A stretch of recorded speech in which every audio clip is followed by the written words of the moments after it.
No mountains in the way. That's what my father used to say.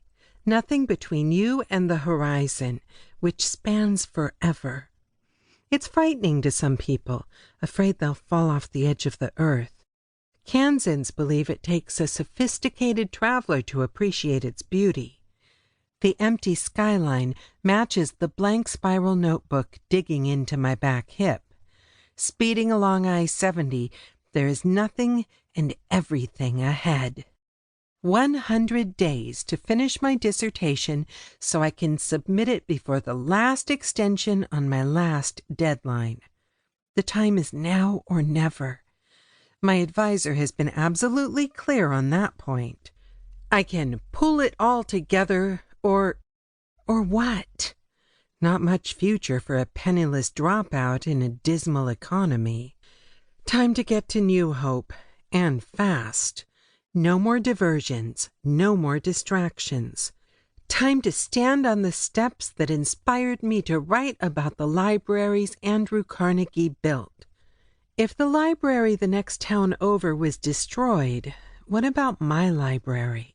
The library that changed my life by giving me the love of books.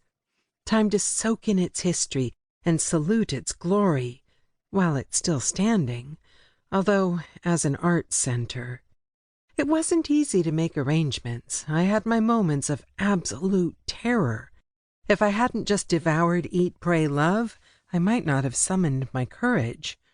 I couldn't sleep the entire week as I contemplated what it would mean to walk out of my mother's Philadelphia house alone, to take the steps I should have taken a decade ago. What it would mean to let go of a routine in which I knew every single thing that needed to be done, and when, and why, and how. I couldn't breathe a word of my fear, so pretended I was 9 years old, brave, and ready to set out. Defiance guided my steps, and my will to achieve a dream pulled me forward. I've been fascinated by Carnegie Library since my first and only visit to Kansas, that trip to visit my father's mother over 3 decades ago. What I remember most is reading Little House on the Prairie with my father. We sat close to look at the drawings. My memories smell of sunshine because we were in Kansas.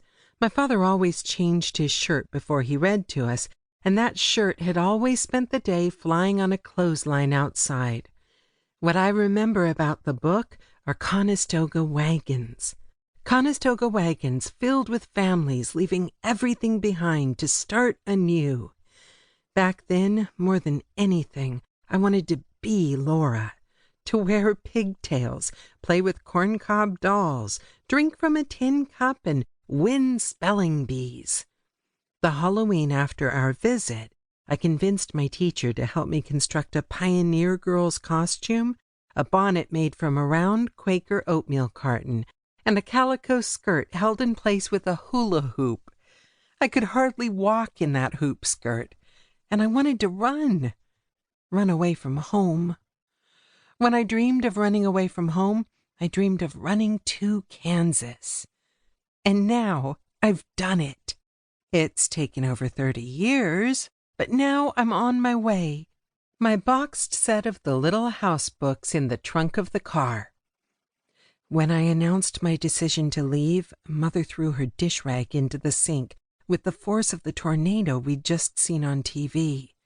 She was angrier than she'd ever been, at least since the World War she'd fought with my father after we returned from visiting his mother all those years ago. That entire autumn, the house was either deadly silent or so loud we had to close the windows. By then, I'd long outgrown the magnificent days of his reading Hop on Pop, but I'd not been ready for his new distance from me. To cope, I sunk into my stories, pretending I was Anne of Green Gables or Mary in her secret garden. Not creative enough to make up my own imaginary friends, I depended on the world's greatest writers to distract me when the tension between my parents got too intense.